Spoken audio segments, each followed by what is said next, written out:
Hello mga boss idol. So, ayan, dahil sa wedding na ito, nagsama-sama ulit kami mga magkakapatid sa loob ng 10 taon. Kaya ito, watch until the end.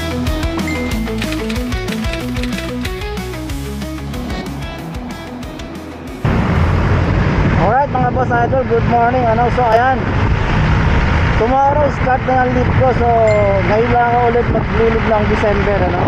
Dalawang araw ako nag-duty at uwi tayo ngayon ng Pampanga guys. Alright. So bago ako umuwi ng Pampanga, sinundo ko muna yung kapatid ko na magsusundo sa mga anak ko. Kaya dito kami magkikita ngayon sa Santa Maria, Bulacan.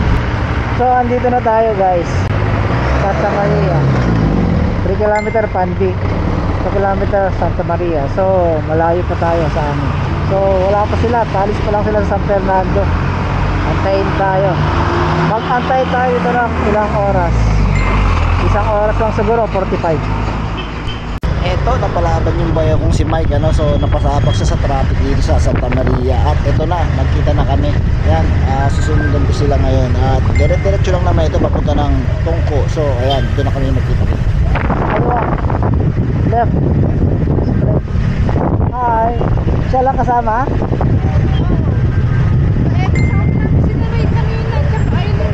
Ay, nag-iwan sila.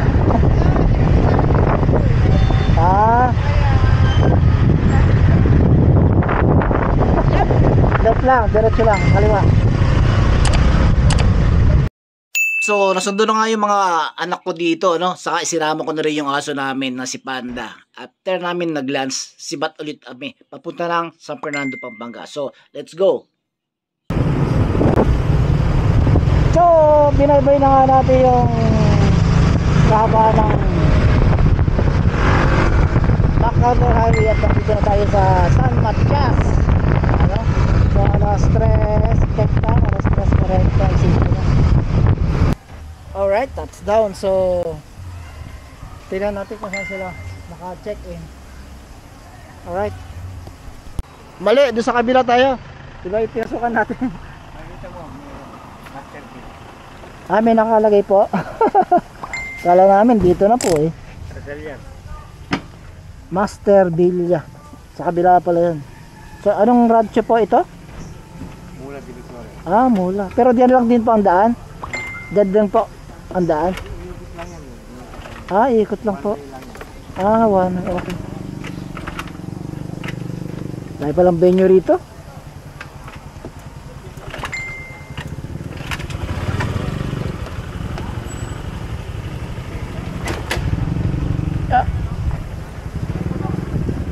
Huwag ka na mag-helmet.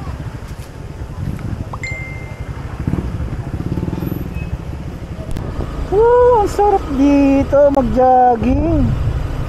Ang ganda rito. Ano yan? Ito, Modern Villa. Ano yun mo kasi? Saan yun? Ikot lang daw yan.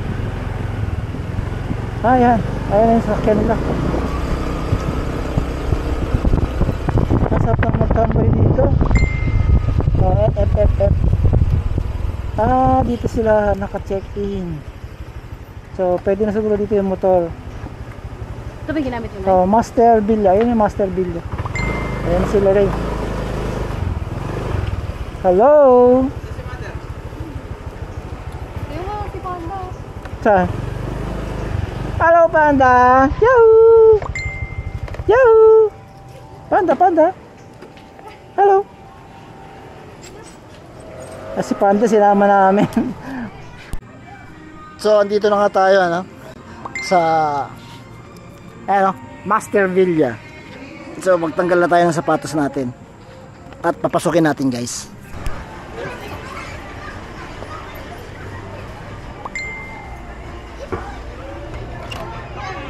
Hello. Ano meron? Ito, paper plate, si Brad Ray, si Utol. Si Utol din to. Kumain na kayo? Ito, paper plate, Oh, thank you. Finally. So, ayan.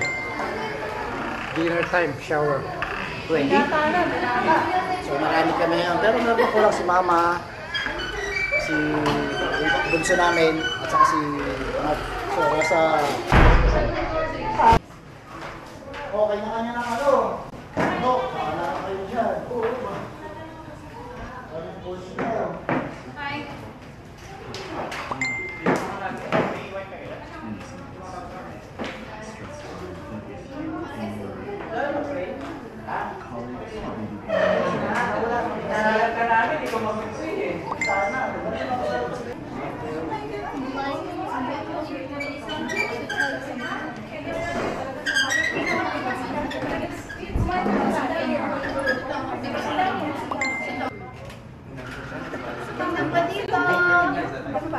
Oh, you're vlogging. Hello. Oo, pinakain ko na siya. Saan?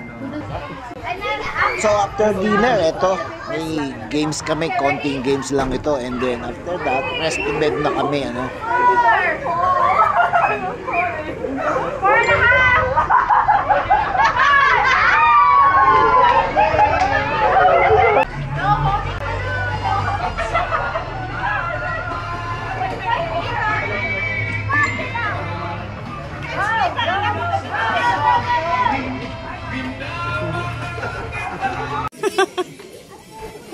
No using that.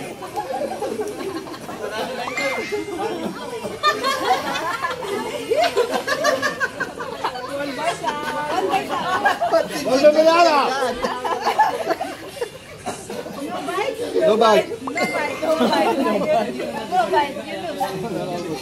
She let him fall it.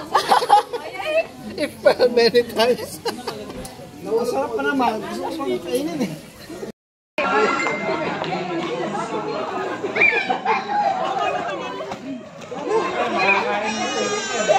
Marrow for sure.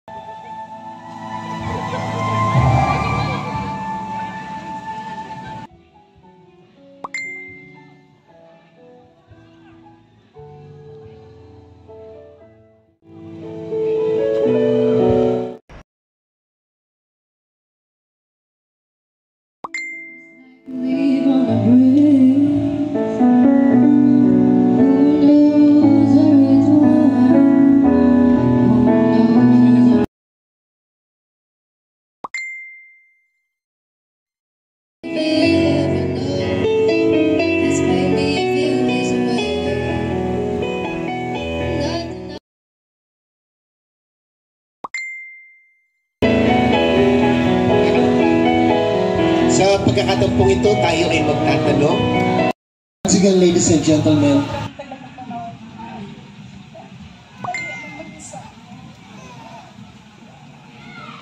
I really thought I was okay on my own.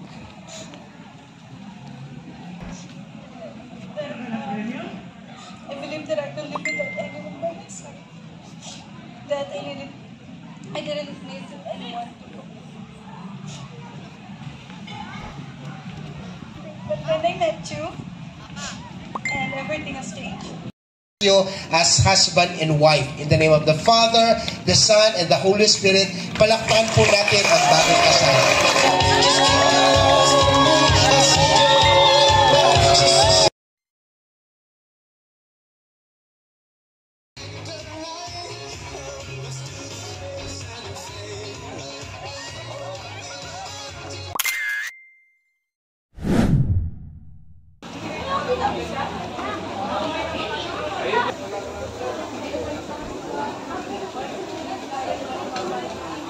Seek the Lord and His strength. Seek His face continually. Congratulations. Pwede pakitagalog daw po lahat, sir. Pakitagalog daw po. Ay, dito ko lang. Thank you so much, sir. To make story short, ayan, natapos na nga yung kainan at program, eto na, kami sa final. So, siyempre, meron bar dito, kailangan, hindi natin pakakawalan yan. Kaya, ayan, napunta na kami lahat, just to make fun, ayan, nandiyan kami lahat, yung mga, halos kami lang. At dahil ayaw kong makapiright, ayan, nag-mute ako kasi mahirap na dahil alam mo naman si Lolo, mahigpit. Kaya, ayan, nagtatry lang din ako. So, based on my experience, kaya nawawala yung music o minumute ko kasi yun nga, ayan, may nakalagay naman dyan na copyright. So, ang galing talaga ng timing ni Lolo, ano? So, na-demonetize ako ng ilang buwan, ano? Dahil na-reuse content ako. At ngayon naman, bago dumating yung birthday ko, ito na siguro yung regalo niya sa akin. Ayan, nakabalik ako, na-monetize ulit ako after how many months, ano? Ayan, ito na naman tayo. Baka magkaroon na naman tayo ng issue, kaya nag-iingat tayo ngayon. Well, actually, hindi ko talaga pinangarap maging vlogger, no? At eto, naumpisahan ko kasi kaya ito niluy-tuloy ko at kinakapalan ko na rin yung mukha ko. Pag isa ka palang vlogger, kailangan makapal ang mukha mo, wala kang hiya, ganun. So, ayan, pinagpapatuloy ko ngayon at sana magtuloy-tuloy at sana masuportahan niyo ako. So, nag-take 2 kami. At ako ang pinakamatanda dyan sa tatlong yan, guys. Yung nasa tabi ko si Peter at si Mike. Brother-in-law ko yan si Mike. At si Peter at saka si Mike halos magka isang bayan lang yung pagitan nila. So, sa Europe lang silang dalawa. Si Peter nga pala ay isang fiancé ng aking pamangkin, ano? Si Keska. Si Mike, bayaw ko yan sa bunso naming kapatid. So, halos kami lang yung man dyan sa bar. So, ang tawag dyan sa bar na is body shot. So, kami lang yun nandyan. So, kami yung naiwan dyan, guys. So, kami lang yung nagpasaya sa nasa bar. So, halos wala kasing pupunta sa bar, so kami lang, halos kami lang. So nakapangatlong shot na kami yan. So si Camille naman yung nag-invite sa amin. At saka yun, si Bunso, si Nicole. So halos kami lang yung nang-ubos dyan, yung mga alak dyan sa bar. So ayun si Paul, yung pamangkin ko at yung kasama niya rin yung girlfriend niya, no? Kararating lang nila galing ng Guam. So sinundo namin morning ng 15 at ayan, nag-party-party na kami dito. So kami lang yung naiwan dyan. Kaya mute ko lang kasi makaka-copyright tayo.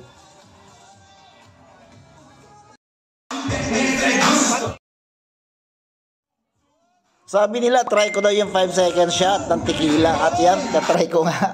Medyo mahirap. So, first time ko lang din katakawan ng alak. So, yan na yung magiging last alak ko. Supposed to be. Nagbihis na nga pala ako ng damit dyan kasi open air lang kami. Wala na kaming aircon. So, yung boot lang yung extend dyan. At saka yung yung bar na lang extend dyan ng 2 hours at saka yung DJ. So yung mga bata naman ngayon dito, yung mga sumasayo, ano, kami. So kami lang halos nandyan.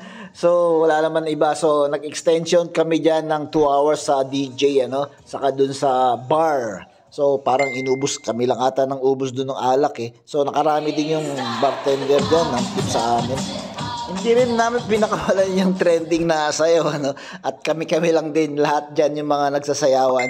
So, in-enjoy namin yung moment na yan. So, hindi namin alam kung kailan pa yan ulit mauulit, ano? So, napakasaya namin. Actually, for the first time, kami magkakapatid, nandyan lahat na kumpleto kami, ano? Ipapakita ko sa inyo yung mga picture namin mamaya later on. So, yung mga iba kasing kapatid namin, natulog na yon at umakyat na dahil sobrang pagod nila galing sa biyahe. Kararating lang kasi nila halos morning, ano, halos sabay sila ni Paul sa kanyang utol ko. So, mag-isa lang naman yung kapatid kong lalaki dyan. So, yung mga anak yan, nandyan, nagsasayawan yung mga malilit na yan, yung mga anak-anak ko nila yan. Mga pamangkit ko na lahat halos nandyan. From left to right, ano, ako, si Rona, si Ian, si Ronald, yung nag-isa kong kapatid lalaki, at si Rose yung nasa kanan. So, sa totoo lang, ang hirap mag-voice over, ano, at hindi ko alam kung ano sabihin ko. Pero bago ko makalimutan, ito nga pala si Ermat, ito nasa gitna. At hindi talaga ako nagsusulat at wala akong script. Kung ano lang yung na-video ko, bahala na ako nung kalalabasan. Kaya ito, puro mute lang ako dahil siyempre iniiwasan natin yung copyright. Ayan si Micaela.